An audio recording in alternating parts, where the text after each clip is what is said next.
This is Soft Skills and Strategies, presented to you by Morgan Welch for TLT Tomorrow's Leaders Today. Here is our overview for this presentation. We're going to go over research, self-management, communication skills, problem solving, and also practice strategies. Our first topic is research. All of us do some form of research on the web.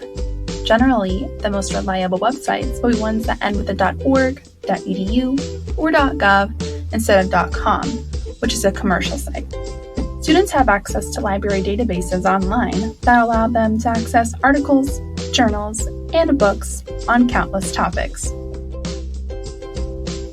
One thing to consider is who is the person or group you're doing research for.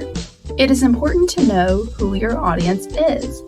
This means you will be able to tailor the information you find during this process to fit the target's needs exactly. For example, if you're looking for a new job and are preparing for an interview, it is important to know what skills the employer is looking for so that you can promote yourself as a good candidate. Researching in advance shows the interviewer that you care about the company or position and that you really want the job at stake. This makes their decision process much easier. The next skill that is important to understand is self-management. Some of these skills include motivation, confidence, emotional intelligence, and emotional management. Motivation starts within and begins with the will to do what must be done. Another component that is essential is confidence.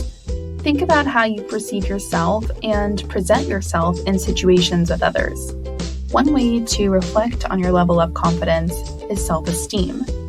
It is important to note that it is one thing to have the motivation to complete something, but it is another to fully believe in yourself to accomplish that thing.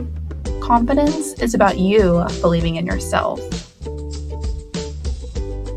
Another skill is the ability to understand what it is that you are feeling.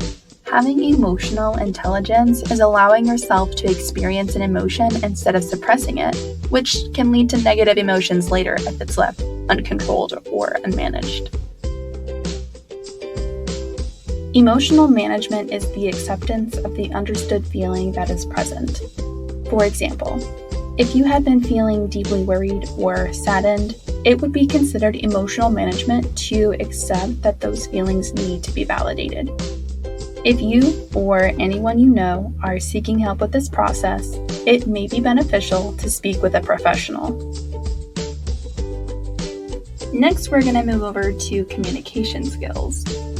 Soft skills are things that you are, for the most part, born with, but they could also be learned in practice. Examples of this could be leadership, teamwork, and adaptability. In terms of communication, these soft skills are how you interact with others. Hard skills are different in that they are abilities you learn from experiences like computer literacy, painting, driving, etc. Let's go over actions and body language. It would be confusing to utilize positive speech and negative expressions in a conversation that occurs in person. Even when talking over the phone, it is recommended to smile when you are speaking so that the tone of your voice comes through as positive and kind. Body language can be more compelling than the words being spoken.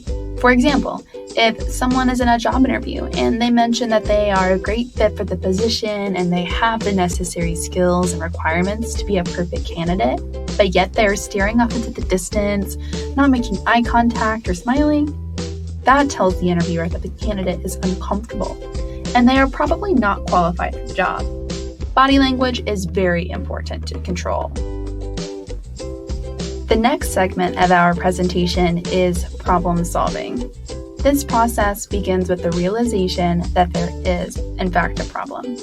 Once that has been established, someone must initiate the resolution process. This can be challenging for individuals who tend to ignore major concerns that make them uncomfortable. When analyzing the problem, ask what went wrong? Why has it gone wrong? Who was involved?